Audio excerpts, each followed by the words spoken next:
Good morning, everybody. We're going to get started with the presentation here. Just as a reminder, we had our break. If you're back on the Wi-Fi, go ahead and pop off the Wi-Fi for us real quick. Kind of helps things running smooth. We had a couple issues with Zoom in the first session, so fingers crossed it doesn't happen again. But we appreciate the patience. Yeah. And we'll hold questions till the end, or do you have a preference? Doesn't matter. It's a little bit of both. Okay. Can everybody hear me well in the back? They're all good. All right. So I'm Steve Bennett, and I guess my goal today is to sort of just talk about lessons learned from implementing low-tech process-based restoration for the last 15 and 20 years or so. So I'm a fish and wildlife biologist, and I'm also a research scientist at Utah State University.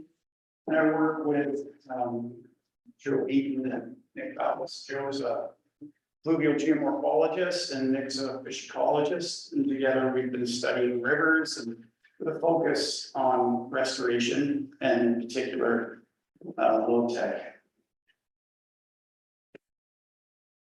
And our group is lucky because we've been able to manage a couple of intensely monitored watersheds. And so we had a speaker talk about those earlier. So this is a map of most of them. And those IMWs are basically trying to determine if restoration is working. If you haven't heard, that's actually really hard to prove. And because we're spending so much money on it, about 20 years ago, Bob Bilby got this going. And the idea is that you spend a lot of money to prove one way or the other that restoration is working. And that's supposed to save you guys the effort of trying to prove your smaller projects working, because it's really hard to detect change on small projects compared to sort of this watershed scale thing, especially if you want to know if you're producing more fish, which is what my talk and a lot of the restoration is happening is focused on. Now you can say that maybe I'm here because of graphs like this. So this is the number of publications over time that were related to beaver, either restoration or just the benefits of beaver to ecosystems. And so you can see in the early 2000s, we got a good old spike in the number of interest in the implement or writing about beavers stuff. So OSU, Oregon State University, maintains this website. If you Google LTPBR Explorer, you can see all the different people that have voluntarily just put their project, their low-tech project online. And probably in the last 5 to 6 years, most of these projects kicked in. So we have over a couple hundred projects, 90 plus organizations, 300 miles, and almost 20,000 structures. And this is by no means complete, but it just gives you a sense of what's happening outside your own boundaries. And so the message, two messages really. One is that it's not a surprise, that if you restore riverscape health, you're going to probably get better fish habitat and potentially, productivity gains. The much more complicated message, though, is that, where the context of where you're doing restoration matters, the scale of the restoration matters, and it's highly likely that you're going to need to do some maintenance. It's really hard to fix 200-300 years of degradation with one project. And you might also need to do some adjustments. And I'm going to talk about these things in the next hour and 20 minutes, which I can't believe you gave me that much time to talk. I can talk, so that's okay. But really the big one is time too. So funders don't like to hear these messages, but it's just the reality, you know, you need time. So that's the message. Well, it just so happens that that's really what adaptive management is all about. It's coming up with a hypothesis about what you think can happen, monitoring, evaluating that data, and then if we need to adjust, and then you just keep going around in circles. And we wrote a paper on that for LTPBR if you're interested. So real simply, the outline for the talk is just give you a quick background so we're all on the same page, and then I'll go through a plethora of lessons and then a little summary and future talk at the end. So you're not retiring soon then, to the future? That's up for debate right now. So, if everybody can get out their phones and dial into menti.com. Oh, as I just, never mind. And then, use that code that's up on the screen. Let's see, I'd like to not talk at you too much, so there'll be lots of time for questions, hopefully, and then a little interaction. So let me know if you're, did I go too fast there? Yeah. Then the next screen too. Is somebody got this? They loaded it up, put a hand up if you're there. Yeah, it's a few people. I guess we're gonna try, yeah. Yeah, If this doesn't work, we can just keep rolling too. I'm in. Okay. Show of hands, who's in? Okay, that's good enough.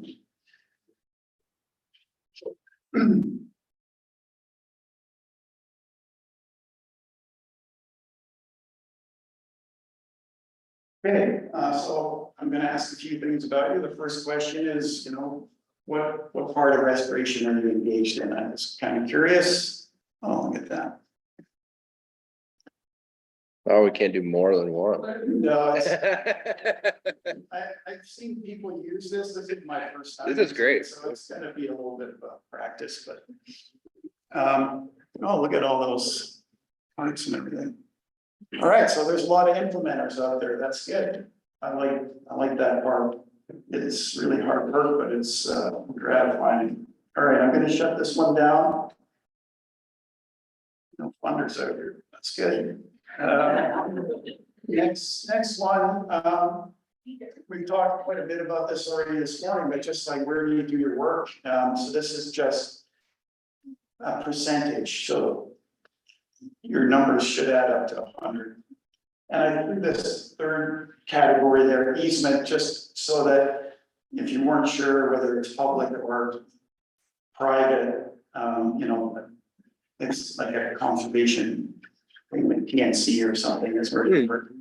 All right, yeah, I mean, that's kind of what I assumed, but I wasn't sure, so now I know. All right, I'm gonna jump on to the next one. Now, this is the polite way of saying, you know, are you confused about some stuff? And if so, what stuff are you confused about? All the above, that's good. Only count. Well, looks like it was worth me coming here then. Sorry. And then this is what the first thing I ever saw, this particular approach, you know, is a word cloud. So what's the first word that comes to your mind when you think of low tech? Yeah, anything.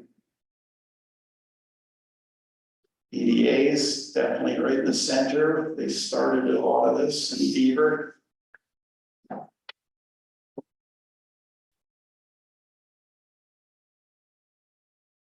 Simple, yeah. I notice nobody says easy or cheap, and that's absolutely awesome because we used to call it cheap and cheerful. And it's definitely neither one of those things when you're implementing. Beaver, right in the center where they belong. All right, that's fantastic. So that was fun. Now I know a little bit more about you, and what you know and don't know, and what you're interested in. All right, some quick background, and I know this is probably review for everybody. Now, what's the problem? Well, in the early 1800s, we trapped a lot of beaver, and they've been recovering ever since. They really haven't changed their distribution any, so wherever they used to occur, they pretty much do in the big scheme of things, but it's the numbers and the watersheds that may have been extirpated from. And then we have just giant development pressure essentially ever since then. And why do we care about beavers and wood? Well, structure and streams, so beaver dams, log dams, vegetation, that alters the flow, the hydraulics. And when the hydraulics is altered, you get erosion or deposition, it's geomorphic complexity. And then those things lead to just overall floodplain connection and riverscape health and complexity. And this is the kind of stuff we've lost, you know, fully connected, anabranching type rivers. And we've also lost just water storage. And I'm lucky, I live in Logan, Utah, and not very far from where we live, there's this watershed that is just a beaver madness. And major water storage, but you just see the interaction that beaver have with wood and how much wood they bring into the stream, let alone trees falling in by themselves. And this may be a bit dramatic, but I work in many states in the West and there's a lot of this. So we replaced that beautiful, connected, highly productive ecosystem with stuff like this that's lost often in size. And when you get incision, you've basically disconnected your channel from the floodplain. So the yellow dots there are showing the historic floodplain, and that photo was taken where the red arrow is pointing. And now you've got upland vegetation moving into the floodplain, so it's all sagebrush in this particular case, not floodplain, where maybe back in the day there was cottonwood there. And here's just a picture of incision, you know, on the left, the stream's cut down. Often that happens very quickly, so it might only take, you know, a decade or less. But the recovery of that, especially natural recovery, so without restoration, can take hundreds or even thousands of years. And then, unlike the first picture I showed of the sides channel that looked really bad, sometimes really pretty looking streams are still degraded. This is a really common scenario where it's not so much in size, but it's straightened and it doesn't have wood and it doesn't have beavers. So it's, the water quality might be good, but the complexity and the floodplain damage is.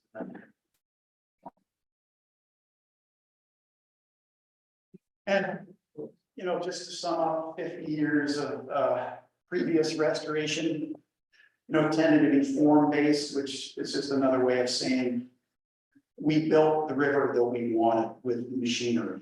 And we did that for good reasons and bad reasons. The good reasons was that we want to be precise in high-risk areas. So, and we want some predictability and stability. So this is a picture of downtown Reno, and that's fantastic. That kind of restoration belongs there. In the mid-90s, along came process-based restoration, and that was largely written a lot about by Tim Beachy and others at the NOAA Science Center. Oops. And that's where we got this idea that instead of form-based, we're going to just try to restore the normal rates and magnitudes of physical, biological, and chemical processes. And then they had a few sort of things to think about. And back in the day, we were often not identifying the problem very well. And then we weren't tailoring our restoration to the local setting. And we weren't doing restoration on a big enough scale. And finally, we weren't really sure what we were trying to get to. So we didn't have these explicit outcomes. And so, when was it now? Probably 2015, well, 2005, we started thinking about low tech and basically built low tech process-based restoration on top of process-based restoration. So we just stuck low tech onto the PBR. And really what we were trying to do was just recognize that if you get an excavator in your if you use an excavator, you may tend to kind of get a little carried away. So we focused on hand-built solutions, using local materials. And as I'll talk later, we've expanded a little from there. Now, really interestingly, nothing that we did was new. Almost as soon as they trapped beaver out, they started realizing that they actually were pretty beneficial in places, and so they were relocating them.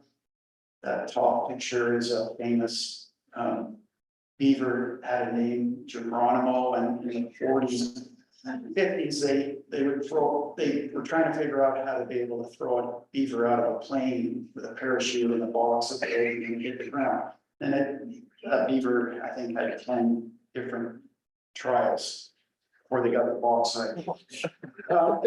Interestingly enough, the photo on the right bottom, that's from a manual written in 1934 by the Forest Service about how to prevent or restore streams that had been sized. And that looks an awful lot like DDAs. And so just in case anybody doesn't know what a BDA is, beaver dam analog is just a way to mimic a beaver dam. And generally speaking, you're trying to pond water and then grade the channel, the trap sediment, you get that incised channel lift it up. And that's sort of a version 1 BDA out in Oregon where they were rediscovered, let's say. Since then, we also just copied that initial BDA approach, and now we build log jams, we call them post-assisted log structures or PALs, and that's because I had a horse named Pal, and that's why that name came about. And we have different types, but they're basically just simulating log jams that either are attached to the bank or in the middle of the channel or channel span. And they, in theory, could scour and widen and split flows and also create. And there's a really simple early PAL. All right, let's go back here again. So I've been talking a while.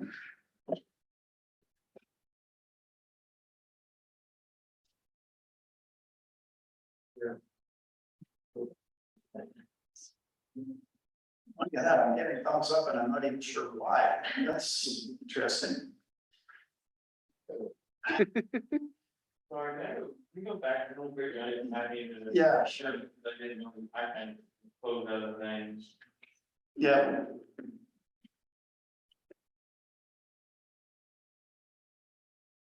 Should have probably written it up right here too. Would have been handy. Oh, yeah. Good point. Okay. What was the question? Can a stream recover from incision without erosion or bank failure? Don't know. This is like the best case scenario answers right here. You got them all. Anybody want to just guess why I even asked that question? It's important, I'm sure. It's important, yes. People think that, well, at least in my mind, people think that you can do this stuff without adding sediment to a stream. And the stream needs to widen in order to regain its flood channel. Okay, I don't know if you all heard that, but I'm gonna paraphrase and just say, because a lot of people think erosion is bad. Literally everybody in the NRCS, from what I can tell. And that's okay, it's not a criticism, it's because they work on private land, and landowners don't like to see their land eroded, it makes total sense. So anyway, that's good, and lots of people aren't sure, that's good too. Okay, what else we got? What's the most important process in incision recovery? So you're stuck down there in this incised channel. How are you gonna get out of it? What do you need to do? I think this is another word cloud. People are thinking, that's good.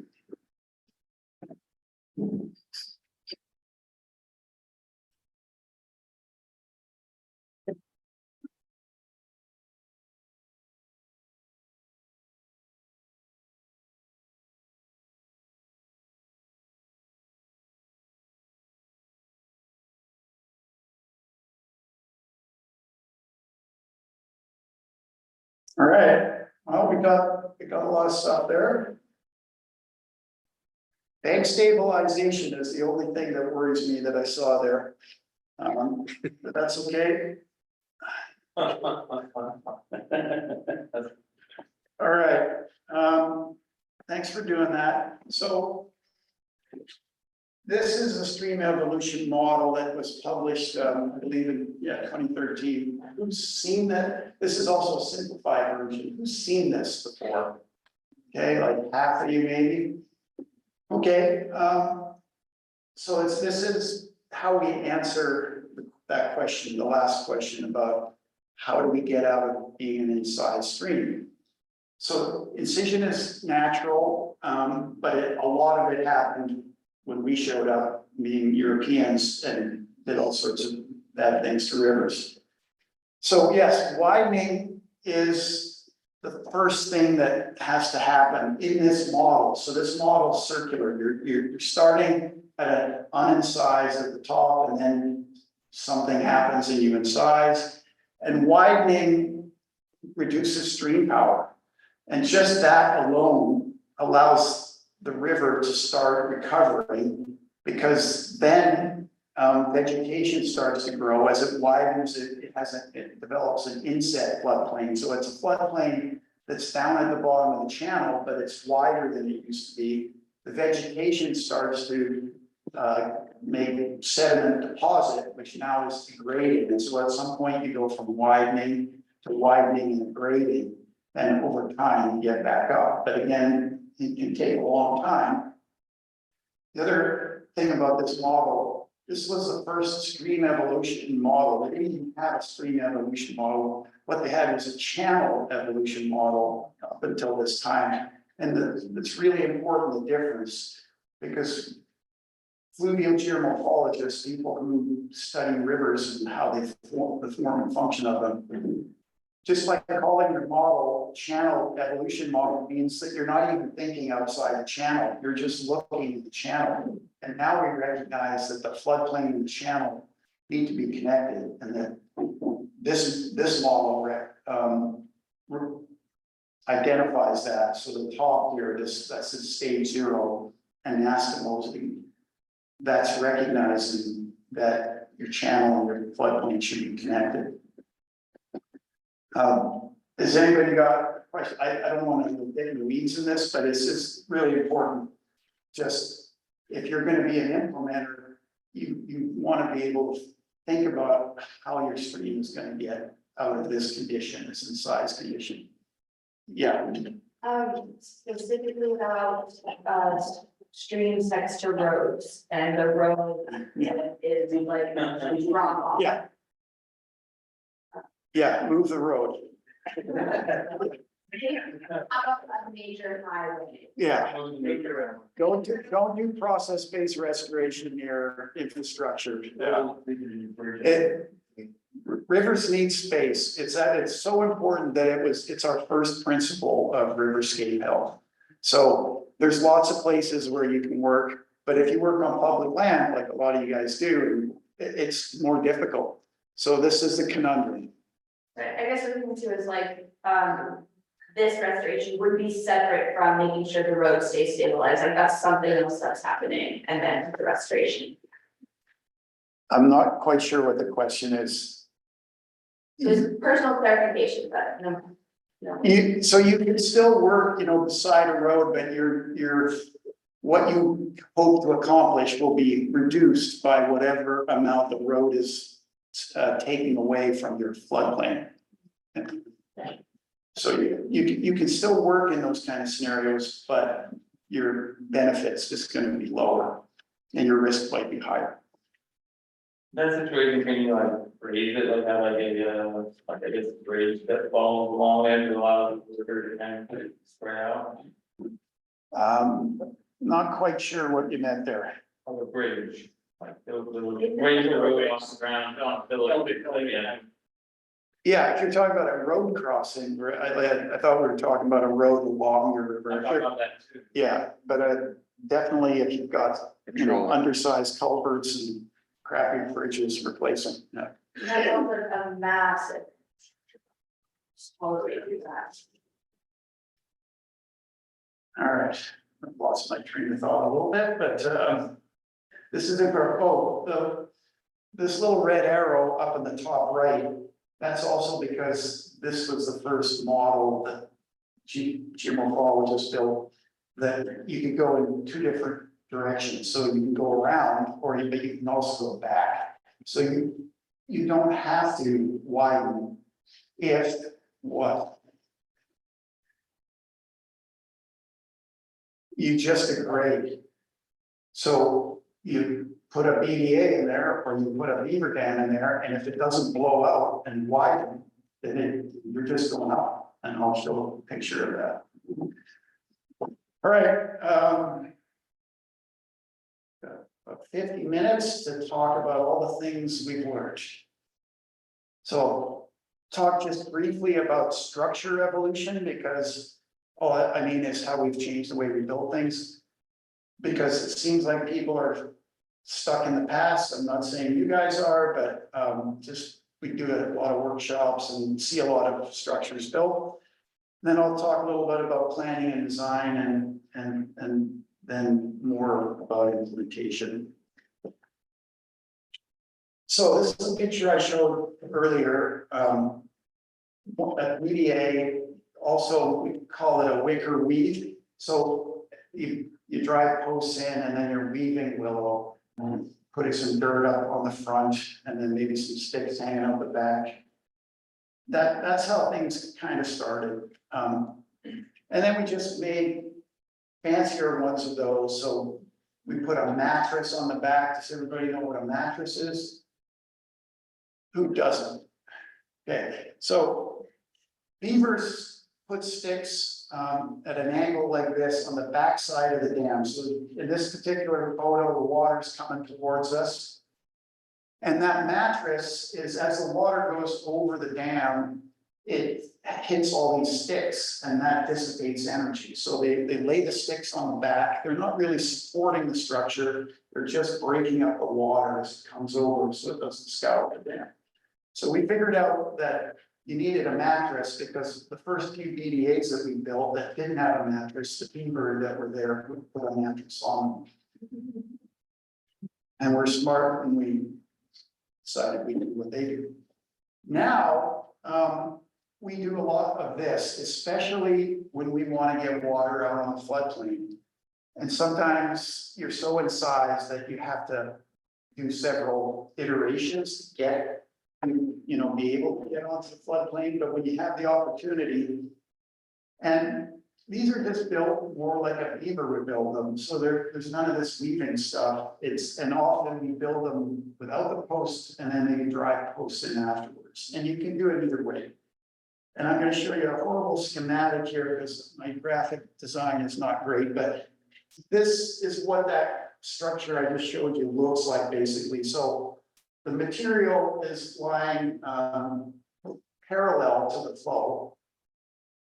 And then you're building a lasagna. I'm assuming everybody knows what lasagna is, but that's meat and then pasta and then meat and pasta, and you top it off with cheese. So it's very layered and very dense. We're putting maybe 50 to 100 5-gallon buckets of dirt on a medium-sized BDA.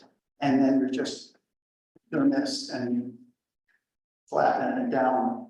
And when you do that, you get this really dense BDA that ponds water better and it lasts longer. These early versions, they're very fast to build, but so they're cheaper, but they're very leaky. And so within 24 hours, they're not ponding as well as in the left. And you can use a mixture of these structures depending on what you're trying to do. And for no other reason than I can stop talking. There's a video of them doing one of this.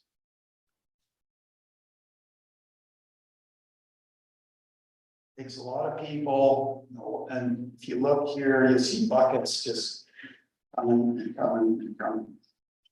We usually are grabbing dirt and sod from upstream of the structure, and it just so happens that's how beaver build their dams too. As they're excavating dirt upstream of the structure, putting it on the front face of the structure, they're also making their pond deeper. So it's a 2-for-1. Got a question for you. Oh, yeah, and like I said, you can really wet up places with that. So if you go back, you got the backstream logs there. Sorry, Yep, or, forward? yep, okay. You got, looks like 3, maybe 4 logs laid across. Upstream of the BDAs. Yeah, that's just natural stuff sitting there. Yeah. Generally, we're using fairly small material, branches, not a lot of logs. You can use some logs in a BDA, but I was wondering if it was actually for like something that You know- initially stop particular flows or material or something like that. So- yeah, that's right. All right, and so PALs have evolved to, Brad Johnson in the back there, made my life fairly miserable in Soap Creek in southeast Washington, where we developed PALs or reinvented them. Because believe it or not, in 2011, people were nervous of us building this. Because they were like, what are you guys doing? You're driving most into a stream, and they thought we were crazy. And as time went on, we had multiple implementation events. We got much more aggressive once we realized, this is okay, but this is better. And so just like really everybody who puts wood in streams, we just learned more is better. You get bigger responses. Anybody go to River Restoration Northwest? Oh, I guess, yeah, it's too expensive to go. I didn't make sense. There's a guy named Eli Asher gave a talk right before me, and people were laughing. It was the best talk of the conference as far as I was concerned. So this is about wood. And I believe the guy what was the first talk? Ned, Ted? Ned, Ned gave a talk, and he cited, a paper. How much wood do you know, when do you know you put enough wood in? And because there's very few reference sites left out there, it's a hard number to come up with.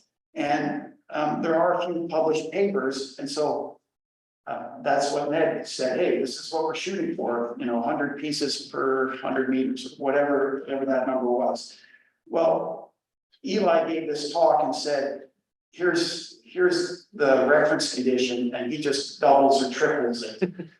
And that's the way we think now too. And we do that because wood was taken out of the system, beaver were taken out of the system, and then flood after flood after flood for 5 decades, let's say, have just removed all the wood, and then the riparian vegetation is young. So we're not just you can't just put reference condition amount of wood back in, because the day you walk away, the wood is breaking down and leaving again.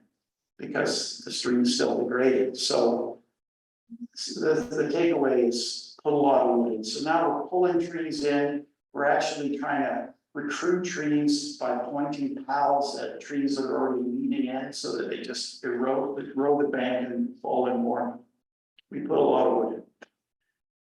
And then, just a final thing on the structure stuff is that we've even started using this basic approach to fix head cuts. Believe it or not, where those people are standing, there was a head cut with about a 5-foot drop, and we just filled it full of wood and you're supposed to tack it in. We don't have a lot of data yet on how effective this is, but the theory is, that it's. Has anybody heard of sea dike structures and rock dams and stuff? You guys built any of that, a few people. We're not opposed to rock for fixing head cuts, but if rocks aren't sort of a natural part of the system, if it's a fine grained system, I don't really like bringing rock in, so it's better to use wood, it breaks down, and it's cheaper to transport. All right, no more minty stuff, but I'll just take a pause. Any questions about the stuff I've talked about until now? I see one over there. It's just the mattress, it's going down, I guess it's on the down river side of your structure. Yeah. That kind of add or avoid excess scour through like that, kind of they should take the roads. Yeah, it's going like that every day. That's an arrow, by the way, with water flow.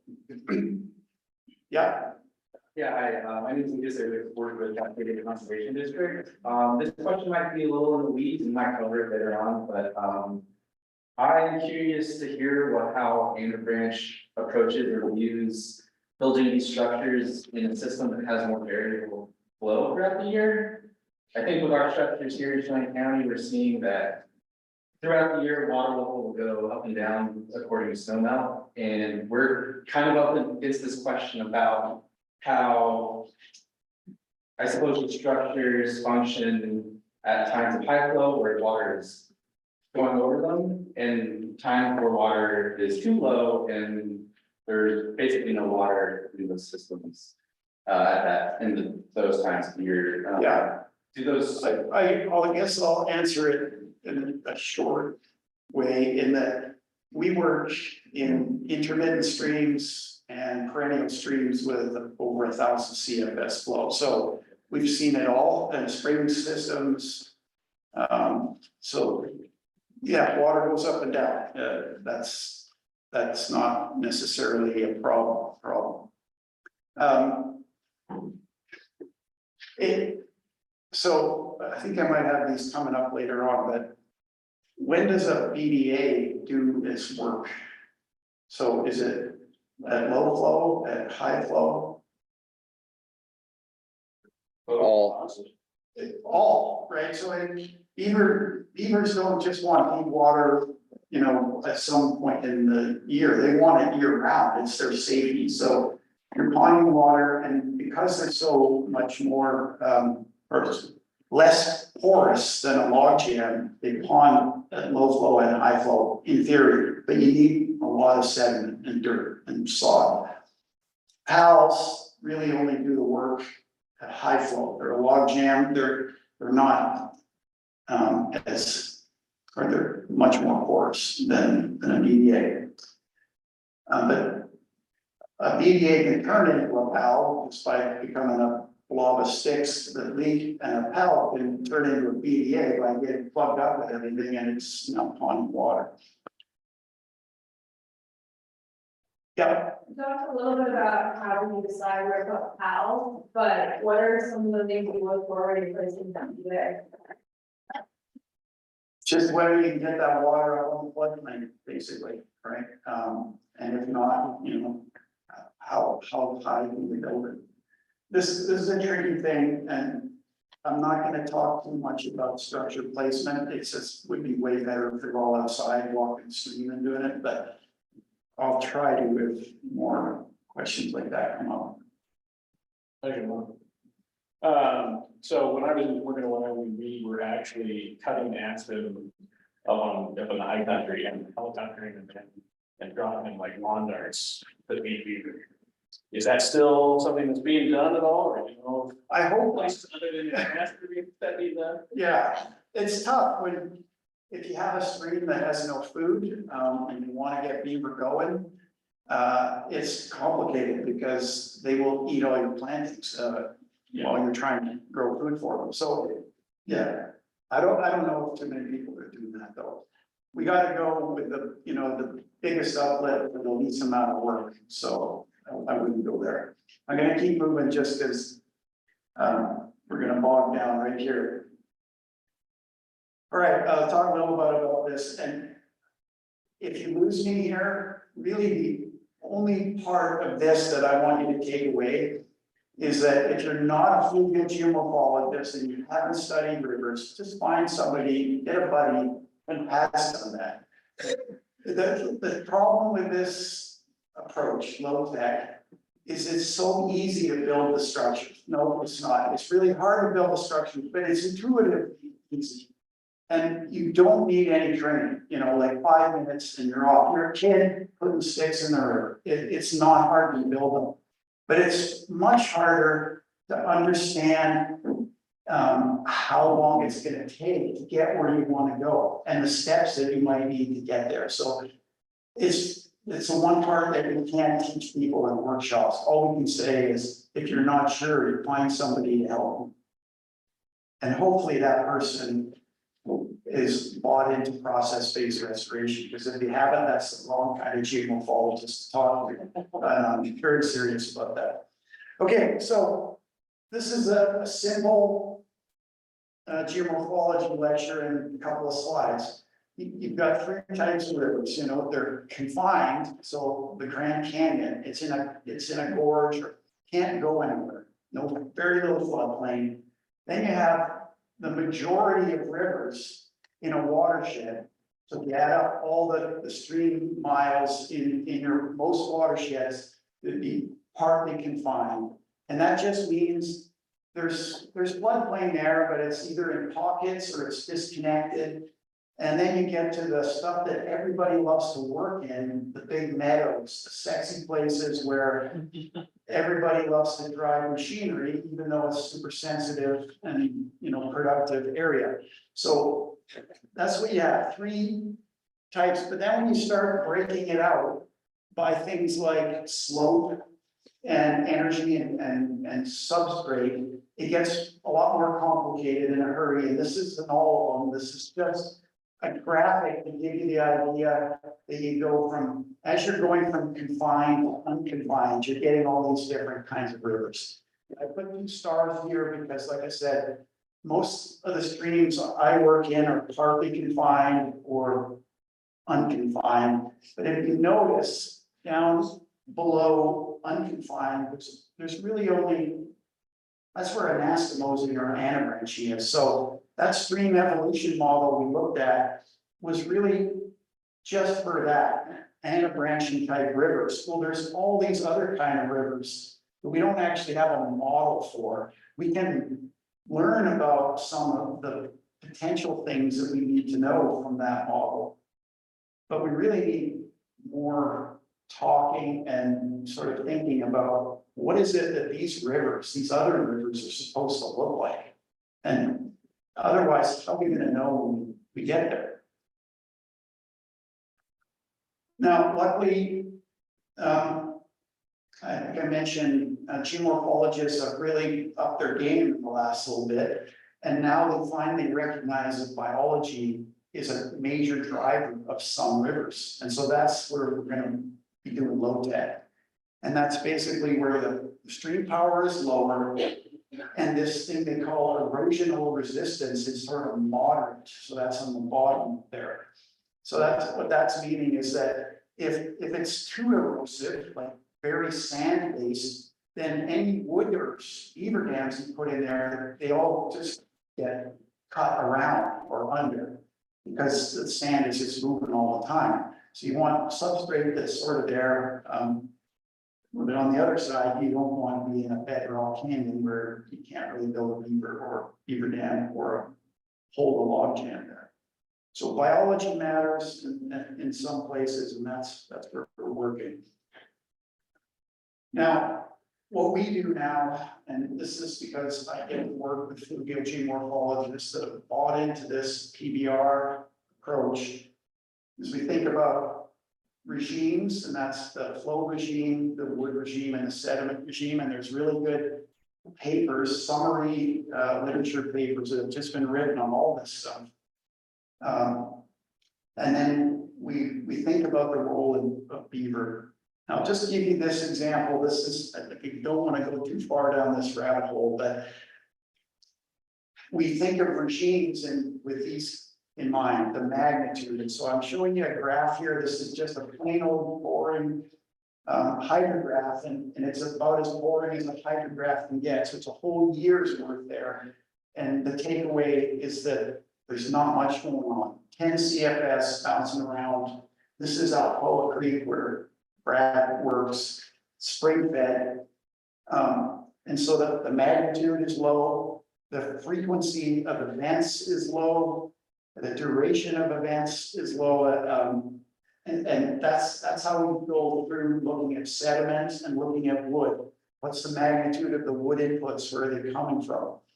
And this is all going to help you figure out what you have available to you to work with and where you might potentially be able to restore your stream to. Just another example here is, I look at this picture, so this is East Foster, where we just started doing some work. Right away, I don't see any wood source there. It had 165,000 acre fire. It's not clear whether there was ever a lot of wood here to begin with. I can see there's sand and a lot of fine grain sediment here. So we've got, maybe potentially high sediment source, but it's sand. And then it's an intermittent stream. So if we're going to use water as one of our major sources of energy here to the work, this is going to take a long time to restore. That's my summary of where we're working right now.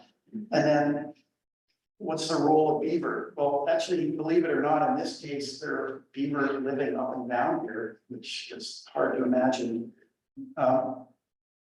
And there's a lot we don't know about beaver. We know a lot about beaver in places like this, where they've been there for decades and you see them very stable. But here's an example of Nevada, where we're starting to do some work as well. This stream goes dry every year, but there's beaver dams up and down it. And it's really just not clear, well, how those two systems are different, but they clearly are different. And so when we're doing restoration, we have to think about that. All right, a little bit about design. When we were trying to relocate beaver, this is our main design objective, is to get deep water habitat for releasing, because we're releasing them into a stream that is generally shallow and they get heavily predated if you don't, or even if you do. And then there's really just two other scenarios. You're either in size and you're trying to get out of that decision, or you're trying to increase complexity and connection. So we talked a little bit about how to get there. Widening is something that you need to do potentially. We found out pretty quickly, this is the assault where I do a lot of work. You can't widen this with structures very easily. We've been doing pointing and forcing water against one bank, but you can see how coarse this bank is. It's cobbled and bouldered. We're not going to widen this by just water power. Here's a place in southern Utah, and I found this particularly interesting. It's we built some structures. The red dotted line is where the bank used to be. We went away. I asked the Utah we talked to Fish and Wildlife, hey, how'd that project turn out? And they're like, all your structures failed. And I was like, oh, that's not good. So I went back later, took this photo, and then I told them, well, this isn't actually failure. This is exactly what we wanted. The widening, this thing's 5 to 6 feet in size. And every structure had done this. So in some places, widening is really easy, but it's relatively hard to do this in coarse bedded streams. This comes from, I believe it's called Triple Creek. I saw this in Upper Columbia quite a few years ago, and it blew my mind. So on the left, that's they're just putting the posts in to do a wicker weave. The next year, the tops of the posts are gone. That's 4 feet of aggregation in 1 year. And they documented up to 5 feet in this project. I still haven't been able to get here, but they had a hydrologist working with them. I don't know if that has anything to do with it, but they really knew what they were doing. And so things can happen fast if you have sediment regime that provides this kind of sediment. This is Alpawa again, that's spring-fed stream. It's just not moving any sediment. It's spring-fed, it doesn't have any high flows, and you can put all the structure you want in there. You're not going to capture a lot of sediment because there's not a lot of sediment. Pretty simple. I'll pause again. Anything on that? We've got a few in the chat if you'd like to. Sure, you can read them to me. Yeah, I can read them.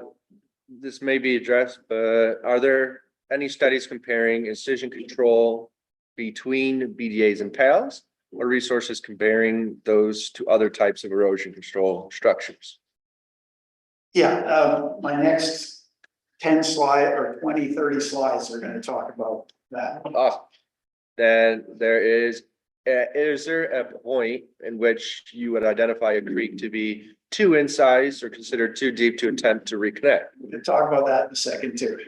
All right, We're actually perfect. going to start with our failures. And the last question in the chat then is there any good guides, or could you speak to resources comparing or how regulators are viewing BDAs and PALs compared to, say, like rock dams, rock checks, or other structures?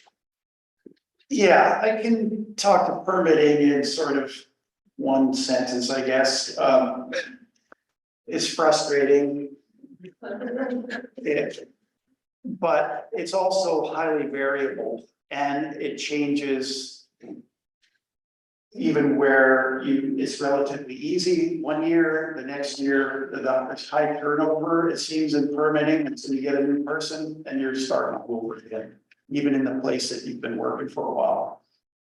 However, Washington, I would say, is pretty good, certainly in Southeast Washington, where I do a lot of work.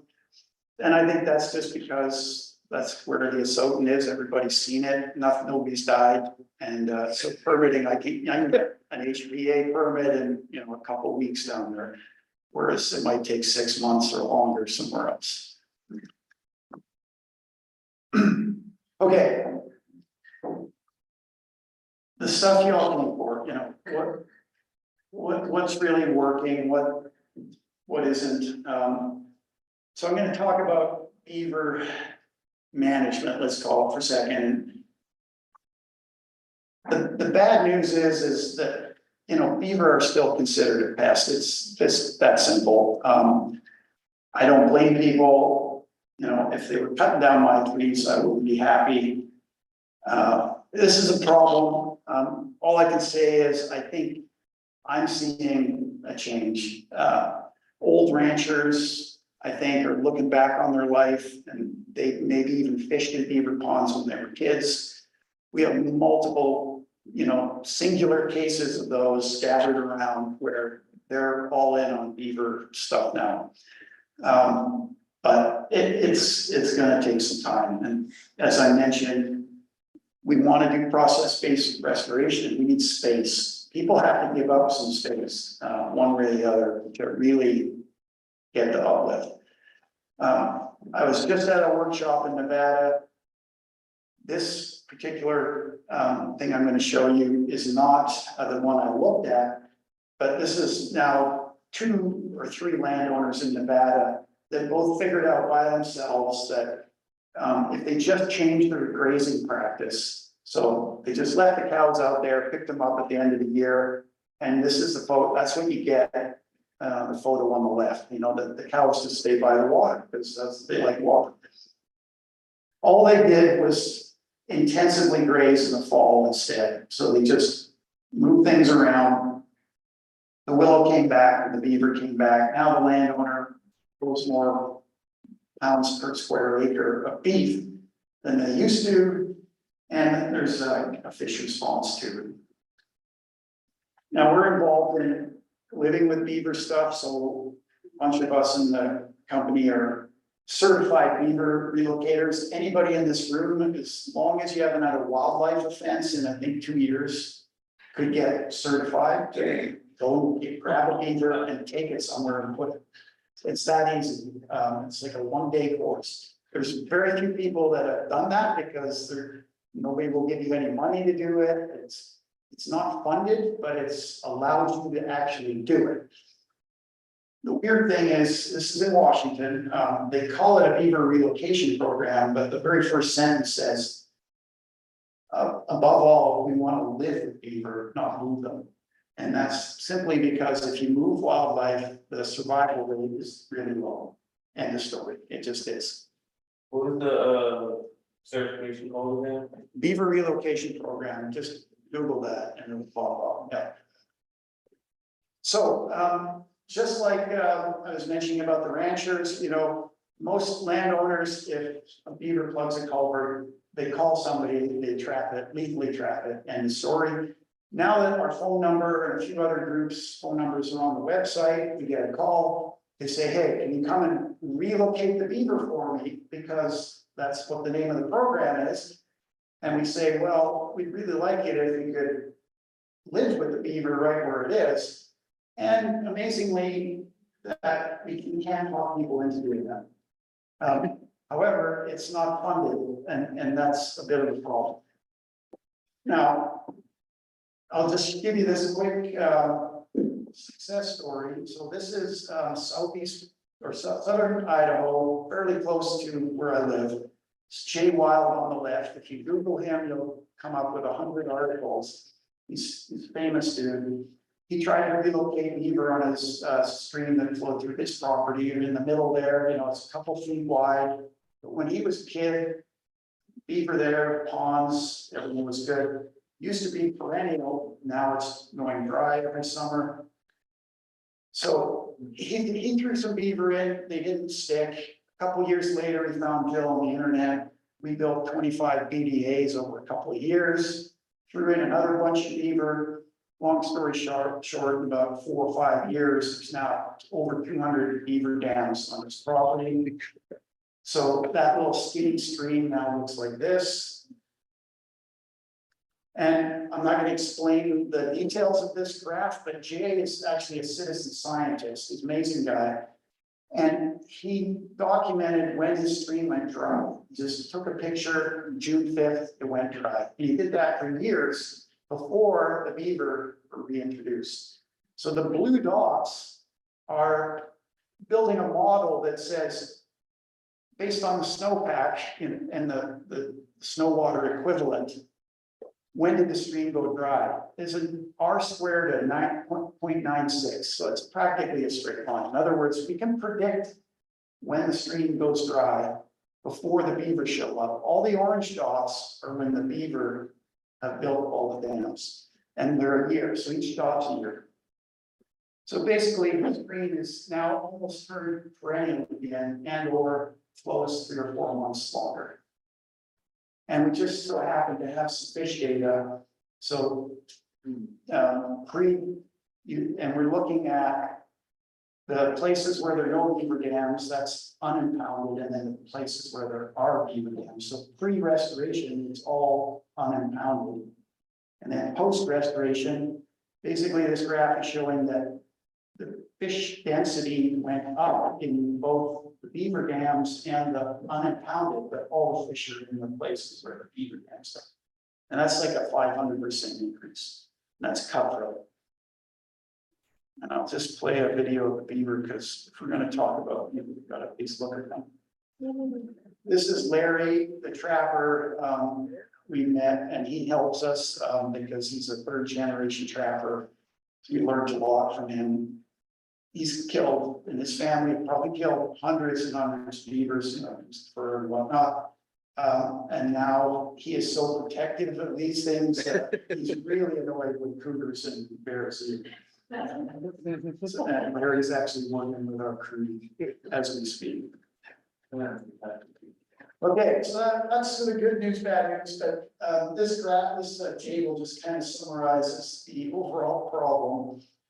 So on the left, this is like 5, 6, 7 years worth of data. The average number of beaver being relocated in Washington legally at least is less than 40 a year. However, the amount being removed from the system, if you total both just, you know, dealing with the problem right away and then actual legal harvesting for you're removing 2,000. And that number has to be lower than what really is happening out there because legal removal, I would guess, would be 3 or 4 times that. There's lots of people who aren't going to report that. So it's a good program, but it better get funded more and be taken seriously, or it's just putting a finger in a making big dam. Any beaver relocation questions? Yeah, do you all, or do you know of any much marketing that's done to, say, county public works departments about relocation programs versus lethal trapping? I think it's really just depends who lives there and whatever, you know, so. Conservation districts are generally, well, they're all over the map, I guess, but it's a touchy subject, right? I think the knee-jerk response of most landowners, it's like, don't even say beaver or dam around any of them. But like I said, attitudes are changing. There is some outreach. We've gone and met all the CDs and to get them to talk to landowners. But just way more, way more are needed for the benefits that you get. Okay, I'm gonna pick up the pace a little bit, believe it or not. This is Pataha Creek, so somebody asked me in a meeting, like, you always show all the things that work well. So after we got our feet under ourselves a little bit, we took on this. So this is zooming in. 2 things to take away, you know, that's 20 feet of incision.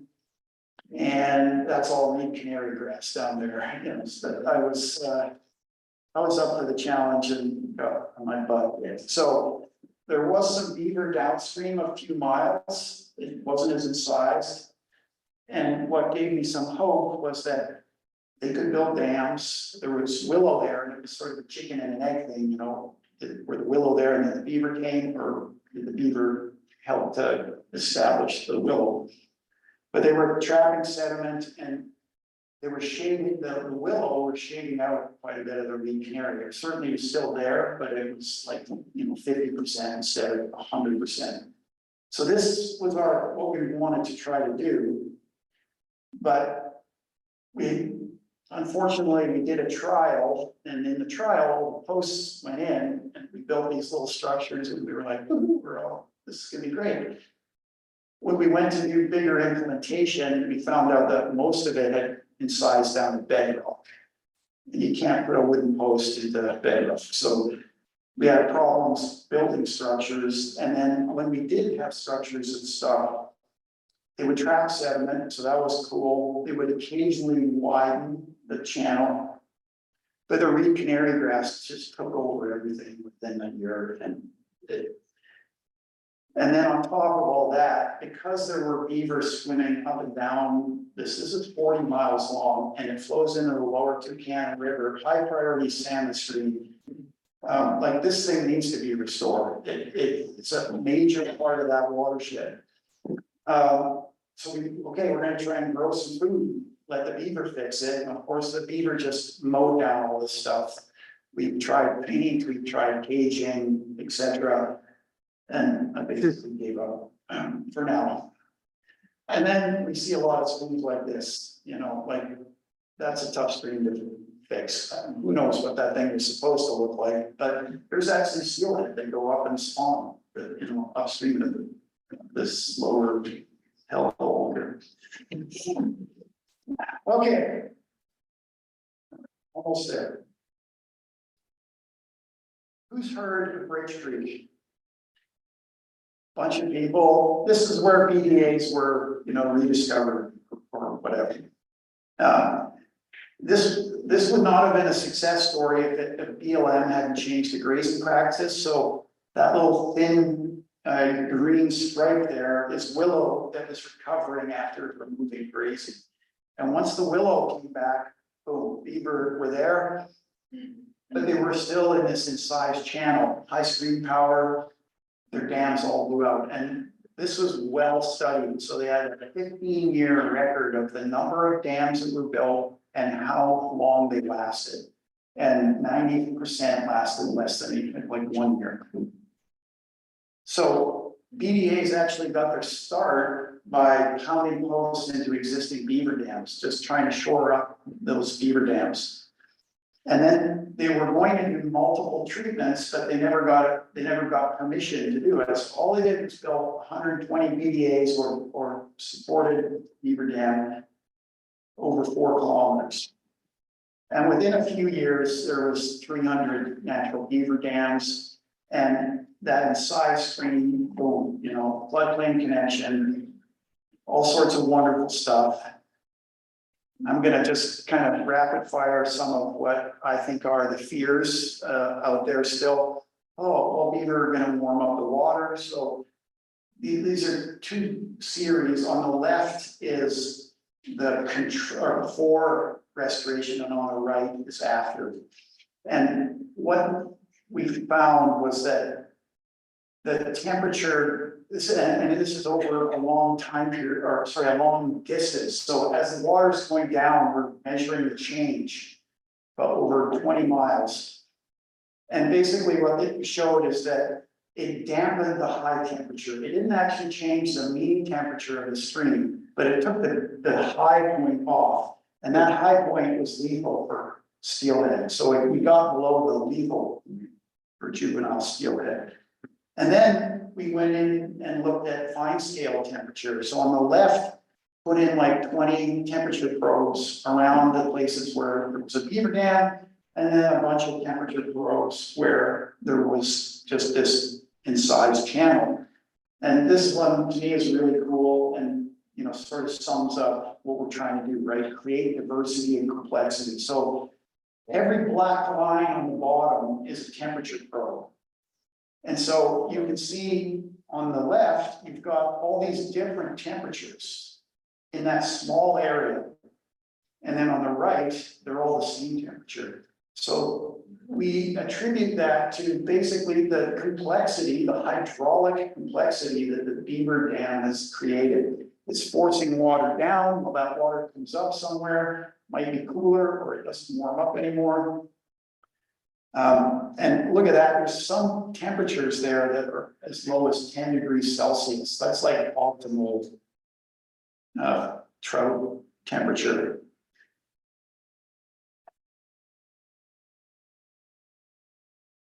We get asked this all the time, doesn't all this stuff cause a barrier? And I'm getting really tired of that question, so I'm gonna make sure you don't ask it by just answering it for you. We had tons and tons of pit tags arrays throughout this system, lots of pit tag fish. Before restoration, so there was 17% of the adults went through this whole 20-mile section. After 164 beaver dams had been established, 30% of the adults went by.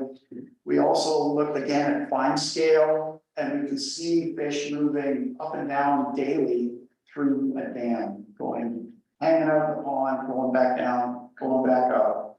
And there's other papers that have come out saying the same thing. And then we had this huge increase in fish production. I'm not gonna say any more, other than it was really big, and that's what got everybody's attention. And we've been following this ever since, so it started in 2005, top photo, just this single thread. After the first treatment, we got a connection, and then here we are in 2022.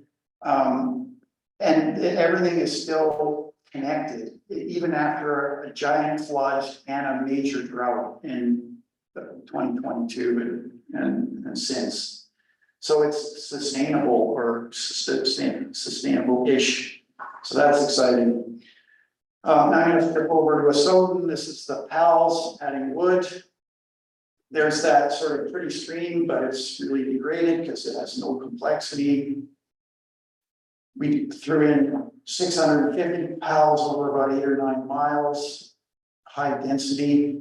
And the story here is sort of enforces the message, the second message I wanted to get across about time.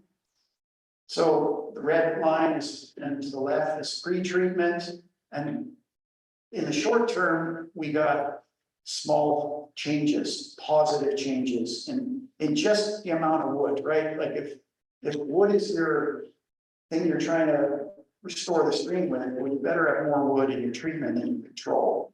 And so if you remember, when I started, we were nervous, so we put in a limited amount of wood, and then over time we started maintaining and enhancing that. So you have this huge spike.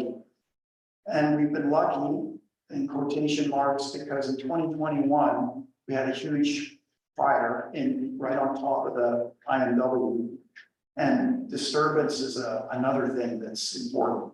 We don't know when it's coming, but when it does, if you have a lot of structure in your stream, you're resilient to that and actually even can enhance your restoration.